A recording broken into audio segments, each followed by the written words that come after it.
Good afternoon, people. Good afternoon. Monday afternoon.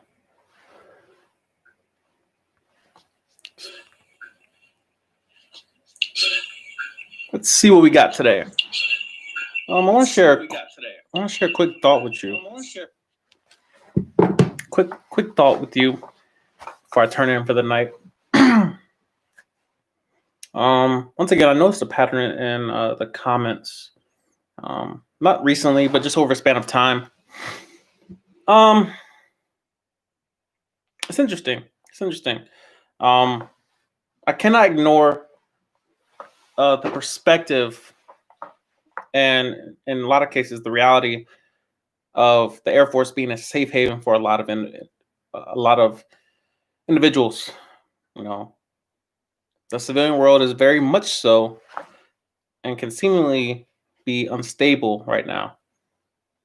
I wouldn't say that the military is better or worse.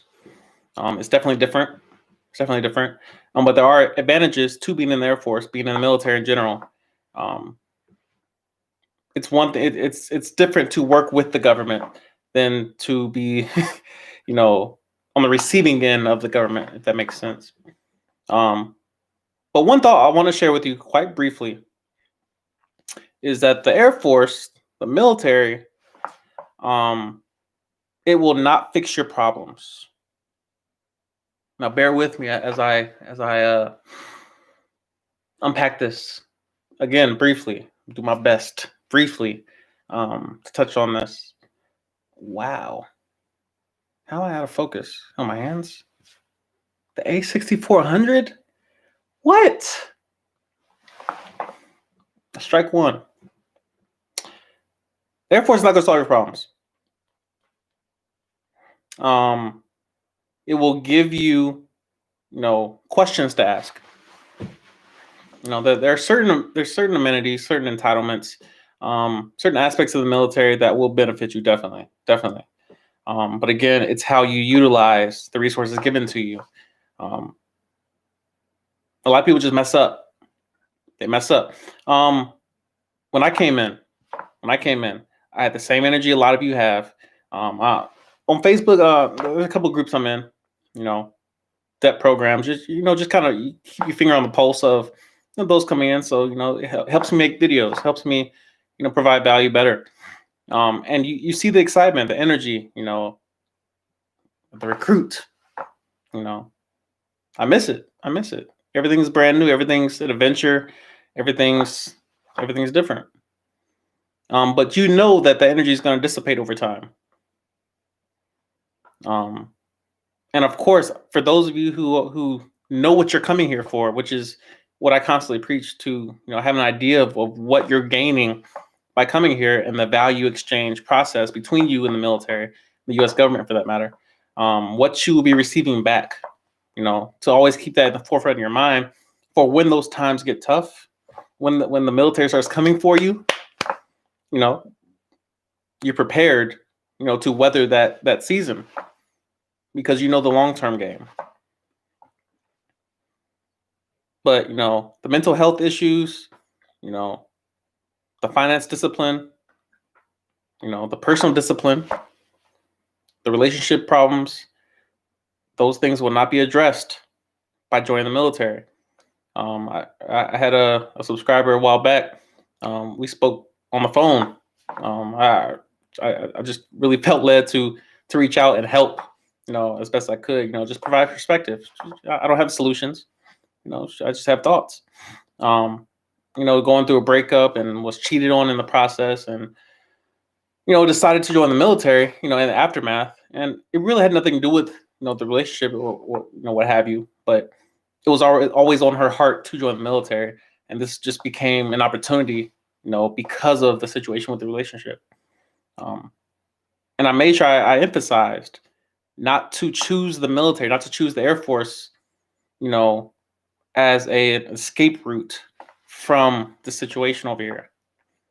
In a lot of ways, the military increases the problems in your life. It does bring some solutions, In most cases, you will gain financial stability. In most cases, unless you're just trying to dig a hole financially, in most cases, you will find yourself, stable. Of course, using wisdom, you will find yourself stable. But with everything else, as far as the personal issues, your life outside the office, outside the military gates, those of you who are trying to solve problems with a career field, with a career path, it's not going to work. It's not going to work. The military will not replace your need for family and human interaction. No career will replace, the interactions between humans and how valuable that is. A lot of people try it. A lot of people try to do the career path. And of course, it's contextual. It's contextual. A career path with a family is so much more fulfilling.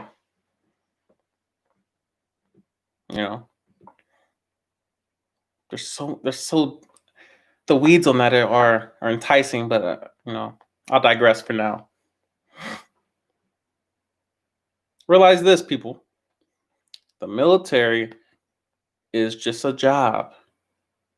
A lot of people try to think it's a calling and it's a deep down. I was born for this purpose, to go shoot guns or to go sit in the cubicle or go work in the medical field. You're solving a problem. Make sure you keep the military contextualized, categorized properly in your life. It's just you're solving a problem. You're getting paid to solve a problem. You're in a relationship with the government, hence the contract. You're exchanging value with the government.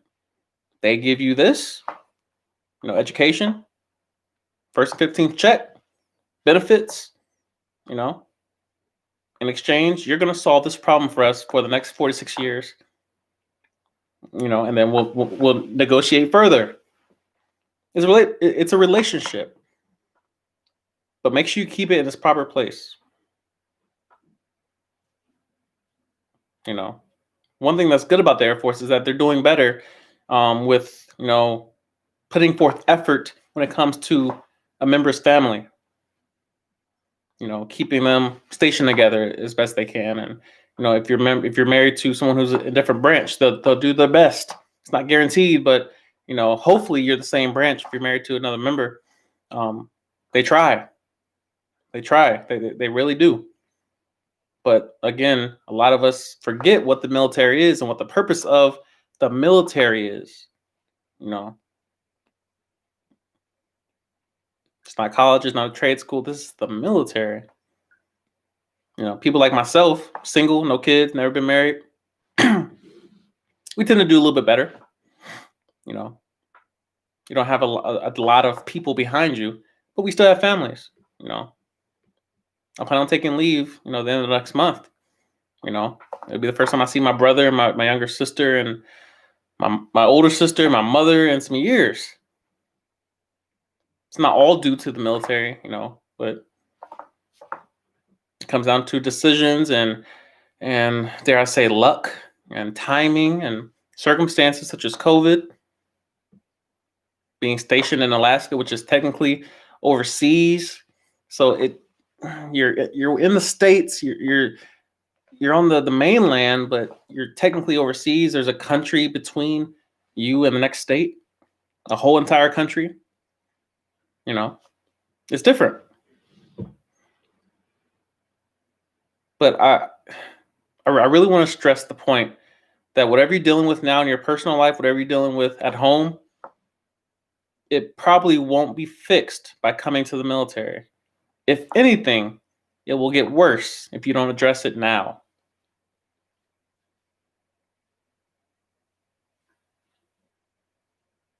The concept of morale is constantly addressed.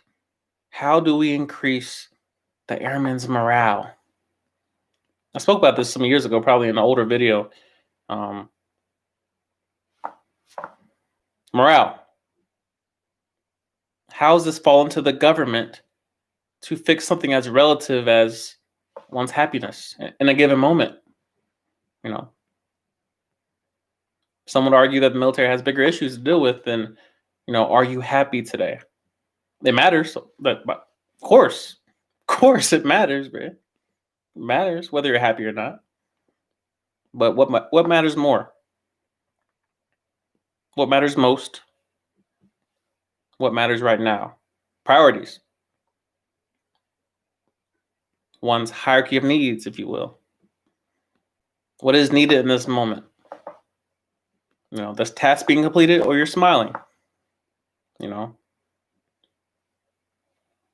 is relative. It's happiness. It's relative to the individual. There's no one big fix for a crowd of people. Someone's going to be upset. Mandatory sports day. The people that are uncoordinated, vertically challenged, horizontally abundant. Somebody's going to have issue with, why are we just constantly playing sports?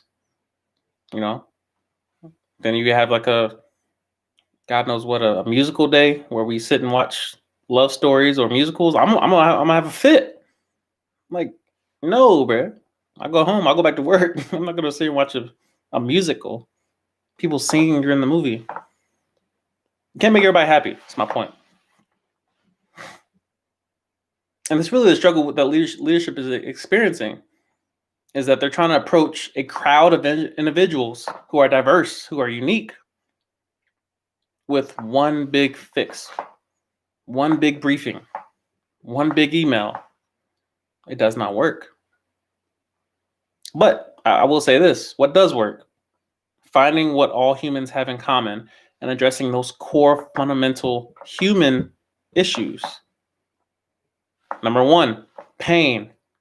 We all know pain. I saw on the Facebook page of Allison Air Force Base. I'm not sure how it happened, but a young senior airman died. I'm not sure the circumstances surrounding that, but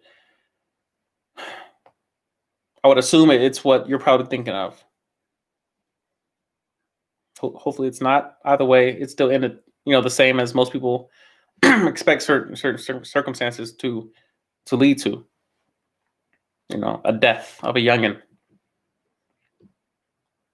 How do we deal with that? How does leadership deal with that? One of my more popular videos that I didn't really expect to be popular, but I kind of knew that there was a silent, struggle in that area, was the self-harm issues. People trying to get through MEPS with self-harm scars. Can I sneak this through MEPS? Will they notice it? Can I cover up with a tattoo? Can I put makeup over it? Can I get through the process, by covering up this evidence, this pain, that has that outward representation?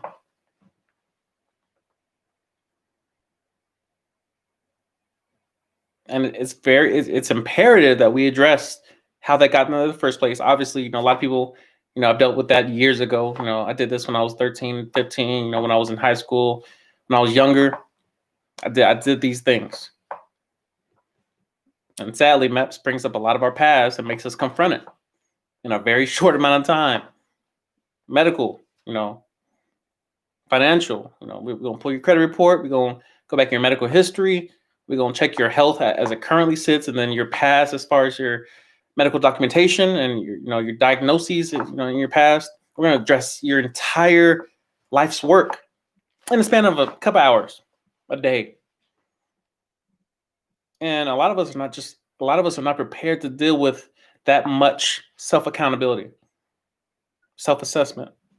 That's a lot to confront all at once. I posted on Twitter a while back, the quicker you want something, the more vulnerable you are. The quicker you want something, the more vulnerable you are, meaning you will compromise before you even get there. You'll compromise before you can see the finished product. You will take something that looks similar in terms of success, a finished product quality. You will settle before you get to the finished product. Settle not in terms of entitlement, but settle in terms of work ethic, in terms of completion, meaning it takes 21 years to become 21 years old, not 15 years. You can't cut corners. when something takes a certain amount of time to complete. You know, I say all this to encourage you to take self accountability right now, because a lot of us are waiting until we get to a military environment that's so unique, that's so artificial, it's so different, that when we get here, we fail, we suffer. You know, we're not prepared mentally. Certain variables you can't prepare for. You know, certain things are just so unique to the military. It was designed that way. It was cultivated that way. Can't prepare for it. You know. But as far as your mental preparation, where's my lip? Do what you can. You know, prepare, research yourself. The military was not. It's not going to solve your problems. Trust me. If you feel alone now, if you deal with, you know, finding your purpose, your direction, your path, you know, if you want to have kids, you want to be married, those are not going to be fixed by the military. The military is just a job. You know, it will place you in different environments where you may have greater or worse opportunity to pursue certain things. You know, right now being stationed in Alaska, where there's a crap load of snow on the ground, I have more time to pursue my personal ambitions, school if I wanted to, learning my job more in depth, you know, going to the gym. I have more time to do those things because my options are limited, especially being on a remote base. I'm not going to town every single day. I go on weekends, you know. So my opportunities are redirected. But, you know, there's certain personal items in my life that I have to address and be proactive with, realizing that the military has their own priorities. And they're not going to ask me, you know, do you prefer to do this, or do you prefer to? They're going to say, this is what we need to accomplish. Your personal life needs to be wrapped around that in some way or another. Let me talk about mental health real quick. The military is so chock full of resources. Let me take the cup real quick. My God. 0 sugar Sprite. My God. I'm not sponsored.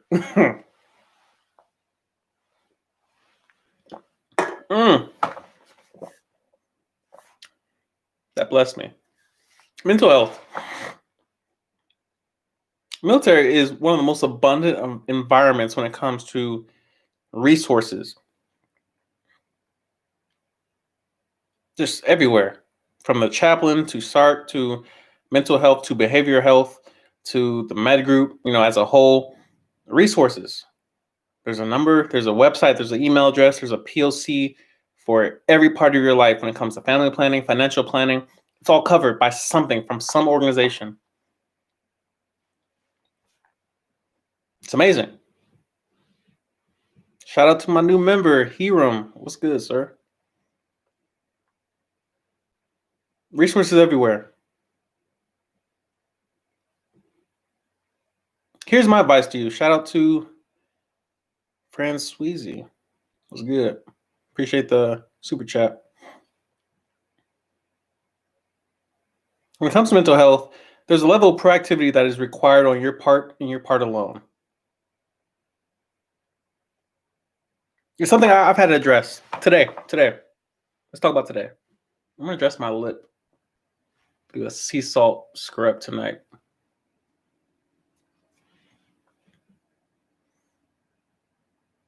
Just wanted to send love. Decided on Air Force Base, on my friend's advice and the wisdom in your videos.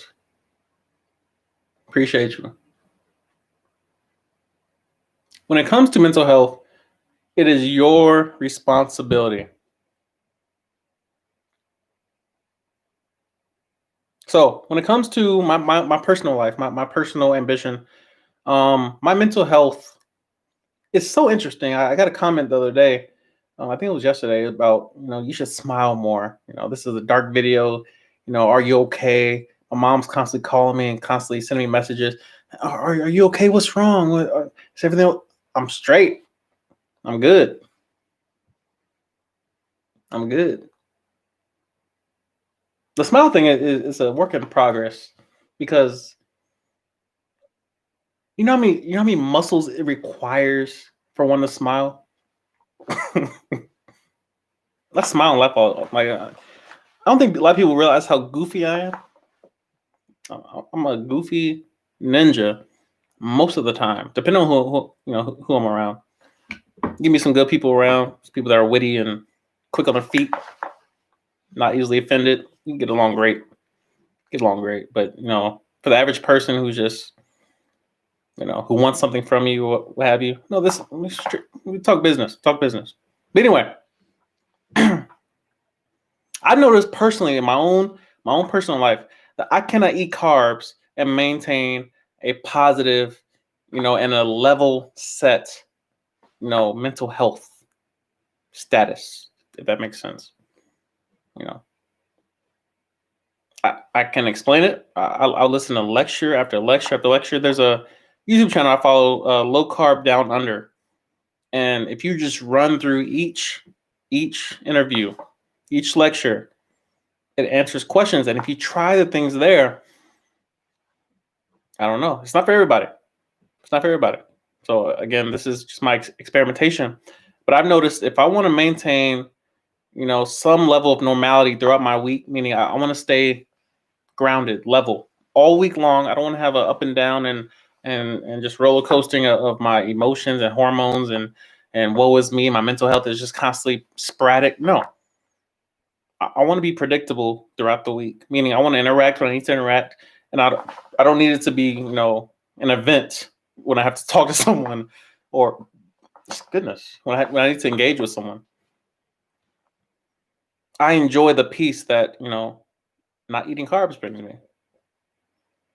But it took me researching that. It took me trying keto, trying carnivore, trying low carb, no carb, fasting, 24-hour fast, 3-day fast, 5-day fast, 20 and 8, 20 and 4, 16 and 8, 1 meal a day, OMAD, combining the combination of the two, keto and 1 meal a day and keto and 24-hour fast or a week fast, trying the different combinations. It's amazing what you can learn about your body.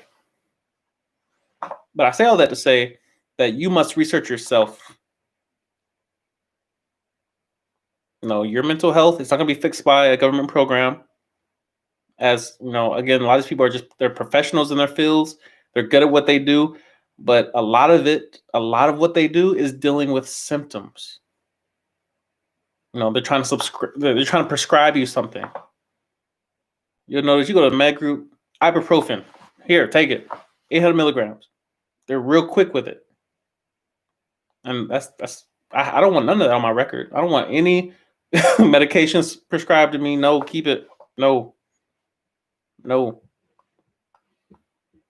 want to address the root cause, the fundamental foundational issue in my life, not the symptoms. Got a headache, I'm gonna take some medicine. No, if I have a headache, I'm gonna drink some water, go take a nap. Take a nap. A lot of us in the DEP program, you'll be tested. You'll be tested in terms of your preparation. I spoke about this, what was it?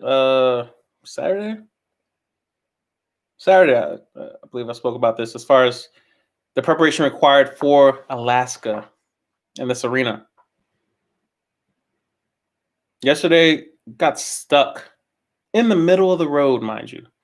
Like not in a ditch, didn't swerve anywhere, just got stuck lost traction, going up a hill, coming back from Anchorage. And luckily, I listened to my leadership and got a toe strap, and innocent, luckily, a generous stranger had to tow your boy up a hill. It was fun in hindsight, but in the moment, I'm thinking, bro, I'm 200 miles from base. No cell phone reception. 3 feet of snow on the road, no traction, wearing shorts and tennis shoes, not prepared whatsoever. You know, preparation.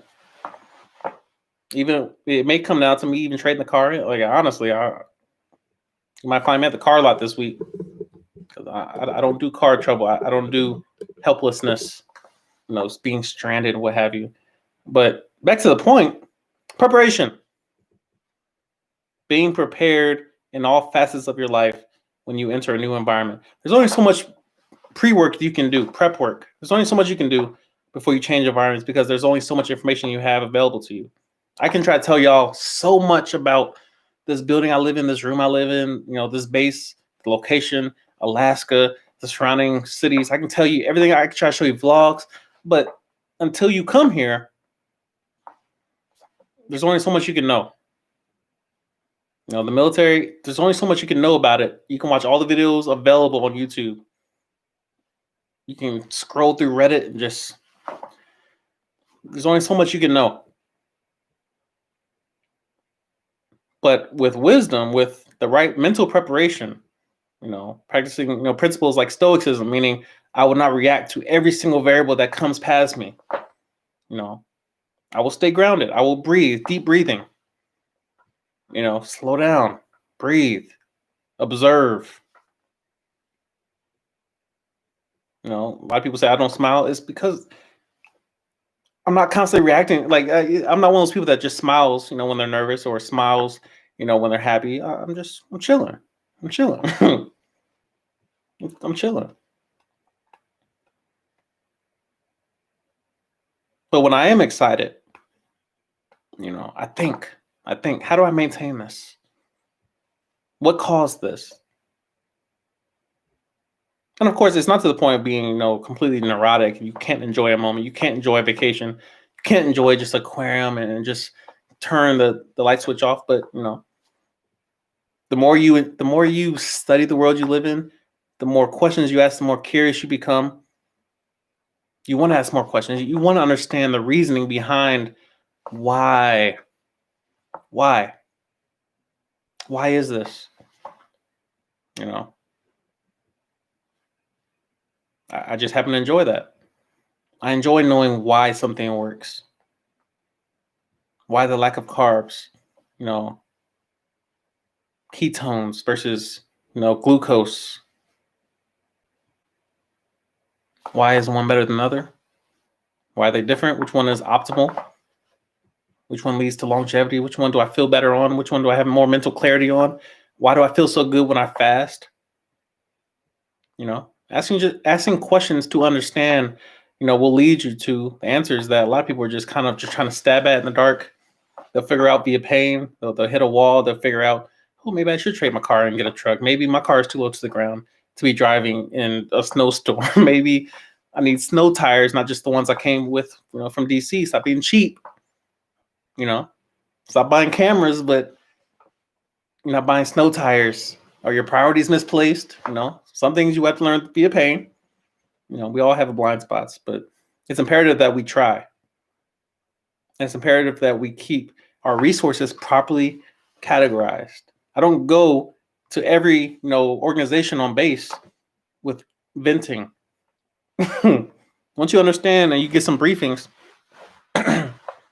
you'll learn that you can't vent to every organization on base. You can't vent to your leadership. Certain things have to be reported. Certain things have to be passed on to a professional. Certain things cannot be said in open space. A lot of us are learning that the hard way. Look at Twitter. Look at social media in general. Certain things are you're not permitted to say out loud. It could be true. Can't say it. Certain things while I'm in uniform, I could be right. Can't say it. I try my best to infer or imply it or kind of that. Can't say it.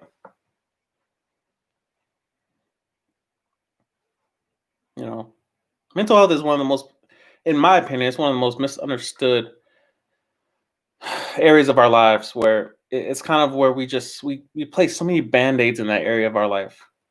So many, what's the term? Axiom? Just band-aids, It'll be all right. Just pray about it. The Lord got you. I know God got my back. And while all that may be true, what should I be doing with the time I've been given? With the resources allotted to me, available to me? What questions should I be asking? While I'm praying, what should I be doing with my hands? Do you pray to pay your bills? Or do you go work a job? Or do you solve a problem in exchange for currency to pay your bills?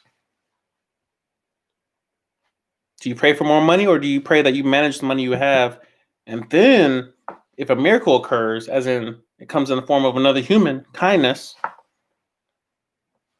that's different. I learned that a long time ago, is that, especially being raised in the church, I was taught just pray about it. That's it. Everything you see right now, everything you're using right now to watch this video, all 30 of you, that was solved a problem. It was bought with money. It was made intentionally by a human mind. Exchange of value. And a lot of us are just waiting for things to fix themselves. We think time solves our problems. If I forget about it, it will go away. Shout out to all the bill collectors. If I just don't say nothing, the bill will pay itself. If I just ignore the collections, if I just don't pull my credit report, I won't know about it. It's not how that works, because you're going to run into a process like MEPS, where they're going to help you address those problems. They said, before you get what you want, we need you to address all this baggage you got back here. Before you get, a fresh tank of gas or oil change, what about that check engine light? Why aren't you addressing that?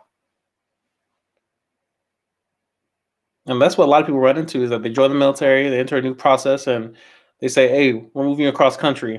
And now all of a sudden, everything is an emergency. How am I going to get there? How do I move my stuff? Who do I contact? You had all this time to prepare. You've been on base for 3 years, and you didn't have a POC in every unit. You didn't network. You didn't ask questions. You didn't go to the functions, the base functions where you can meet and greet and work the crowd. And again, I get it when it comes to introversion, extroversion. I'm one of those people. I'm not with the crowds, but I find a different way to do it. I work in finance. You got to come to me. You got a finance problem. I'm going to find out what you do. I'm going to find out where you work. I'm going to find out how you can benefit me in the future. And then before I even ask you for anything, I'm going to provide you value now, and find a way that you will value this interaction, to where now our exchange of value is foundational. So when I ask you for something, the first thing you're going to think of is how I help you first. Leverage. That's how you network. At least for the introverts. Exchange of value. Giving before you ask. Nothing worse than going to someone and just hand out, please give this to me and help me do this, and how can you help me, and how can you do this for me, and how much money you got. No, that's not how that works. But yeah, wrap this up. Military is not going to solve your problems. The military is not the solution to your problems.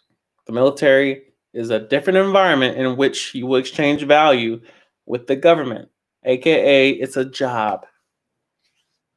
It's a job. Once you realize that, you will know how to operate in this environment, meaning you will stay present. Because as soon as you fall asleep, you're going to realize the government is still going to get what they need from you.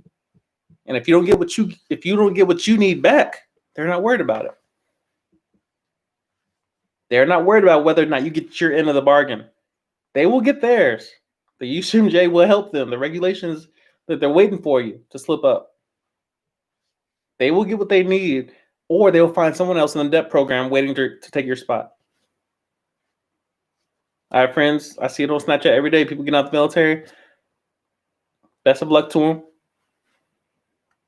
You know, I may not even do 20. I don't know. I take it a day at a time. I just try to show up to work, stay present, do my job, but get what I need in return. Get what I need in return. It requires you to wake up every day with a direction in mind. Meaning your energy, your sleep, your rest, everything needs to be planned.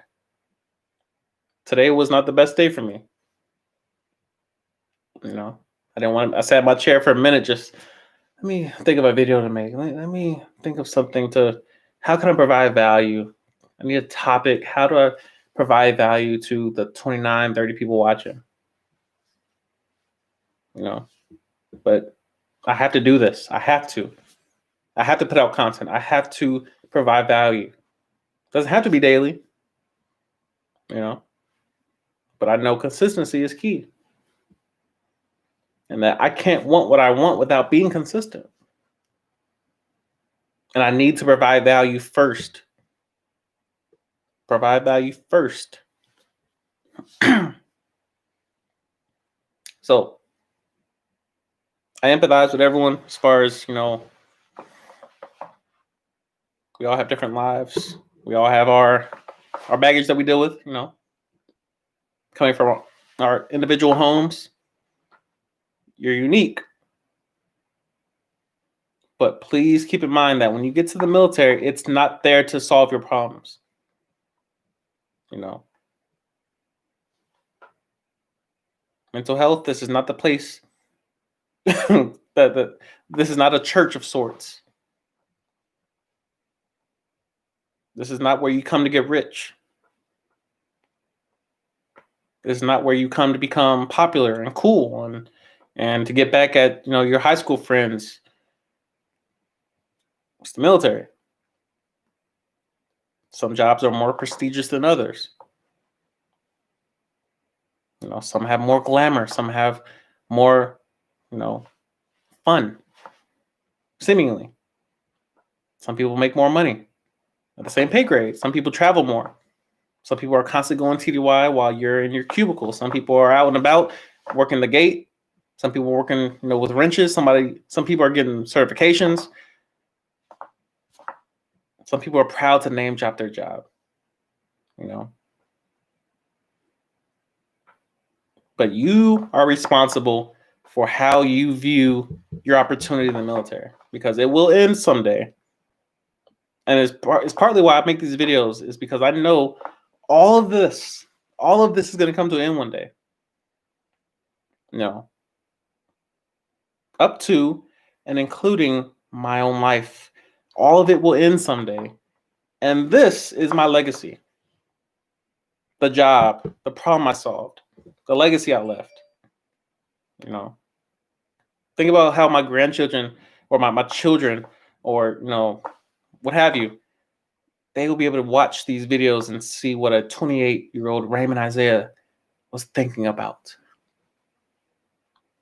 You know, I will be somebody's great grandfather one day, and they will be able to watch my videos on whatever platform is here when Google gets bought out or something. YouTube gets sold to somebody, I don't know. It'll be interesting. But remember why you're doing what you're doing. Remember why you come to the Air Force. People constantly say that. Remember why you're joining. And when you get here, keep remembering why you came here. Because days like this where I struggle and I'm just, why am I here? And I don't want to be here. And I just want to go home and get in the bed. I think about how I love that 30 days paid leave. And that's not the only option available to me in this world, at least, you know. Keep making my videos, keep providing value. I'm only one conversation away from changing my whole life. One interaction, one email could change my whole life. But it's my responsibility to make the video. Show up to work, do the job, smile when, you know, it's necessary. That's my job, is to provide value when called upon. And that's your job as well. So Monday morning, let's do some. Let's look real quick. 7:01. All right, yeah, we're going to bed. I'm exhausted. Yeah. Yeah. Be encouraged, people. Be encouraged. Be proactive. Plan. Use wisdom. Ask questions. Be resourceful. Be resourceful. Let me touch on that real quick, and I'm going to bed. Real quick. Resourcefulness. Resourcefulness. Probably the number one trait that will value you in the military. Resourcefulness. The ability to find a way to solve a problem. Even on occasion when, the supplies necessary are not available. Resourcefulness. Can you find a way? Can you find a POC? Can you find a question to ask? The right person to ask?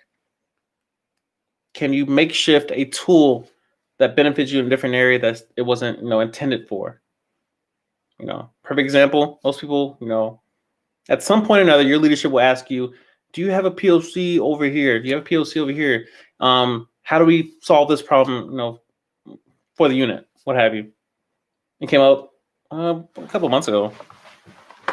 No issue of, trying to find someone, at DFAS or APC down in Texas. I need to find someone in leadership down there. And it dawned on me, we use the global, the global email address. It's just a email address box, contact list. But also using LinkedIn. You can search keywords in LinkedIn. You can use Facebook. You can use Twitter. All these social media platforms for civilians are in a lot of ways a lot more useful than the military ones. It's unfortunate, but I can find someone on LinkedIn. I can type in AFPC on LinkedIn and have a whole list of people. Find the one that's most up to date, because a lot of people, like including myself, we all have our careers up to date in terms of, when I started this job and to present. Oh, they're still there. Cool. Look at their rank. E7. That's around flight chief. Flight chief. Okay. Lieutenant colonel. All right. Commander. That's too high. It's too high. Let's go back down. Second lieutenant. POCs. Being resourceful. Finding a way to get it done when you're not supposed to. When the path gets covered with mud and water and snow and sleet, keep going. Find a way.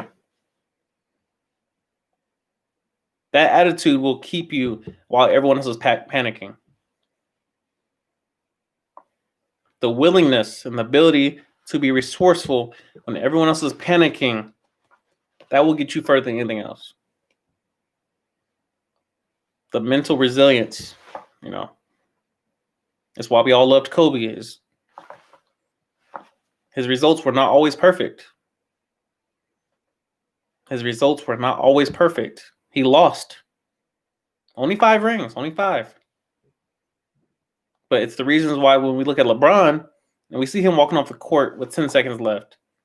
We see him in 2011 when just a meltdown. When we see him seemingly give up during the game. Doesn't get back on defense. Complaining to the refs. There's a difference not in results so much, but in the mindset, the appearance, the body language. No one admires a quitter. But we admire the Kobe that's willing to shoot over 4 players. Who would dunk on 2 players. Who won't pass. I don't need any help. Like we admire that hero mentality. I will find a way to get this done. I will come in early. I will stay late. I will work my butt off. But I will find a way. He was loved for how he practiced. How he prepared. Meanwhile, you have some people that AI, just practice, bro. Don't mean nothing. I'm going to go out there and perform. Never get a ring. Maybe if he would have practiced, his results would have been different. Who knows? It's not a basketball show. The point is, find a way, be resourceful. Always be that person when your commander asks you a question, you don't know the answer to it. Your response needs to be one of, I will follow up. I will find it. I will let you know. I'll email you. I will follow up with you. I'll let you know. Those type of questions, those type of answers, they elicit a certain response from your leadership. Watch. Knowing how to answer a question, even though you're not prepared to answer the question. That's the video. I'm going to bed. Y'all be encouraged. Start ALS this week. So the rest of the live streams, whenever I do them, will be taking place elsewhere. So I won't be in this room for a while. About 6 weeks of ALS down in Allison. So we'll see how that goes. See how the Wi-Fi is set up down there. I'm not sure. I know the last live stream I did was kind of sketchy in the beginning until the Wi-Fi kind of leveled off in terms of data. So we'll see. But yeah, my main focus down there will be networking. I'm in a class full of people from all over the place, different AFSCs, different units around the base. Who knows? People might be flying in from different bases. I'm there to network. Find out what you know. And then once I say, hey, I'm finance, and people just, oh, I got a question about DTS. I'm like, oh, careful. Where do you work? Change of value. It'd be cool. So we'll see how that goes. I have my road kit, so ALS will be interesting. Of course, we'll have some videos about that and my experience and what we can achieve. So y'all have a good night. Say it was good to your boy.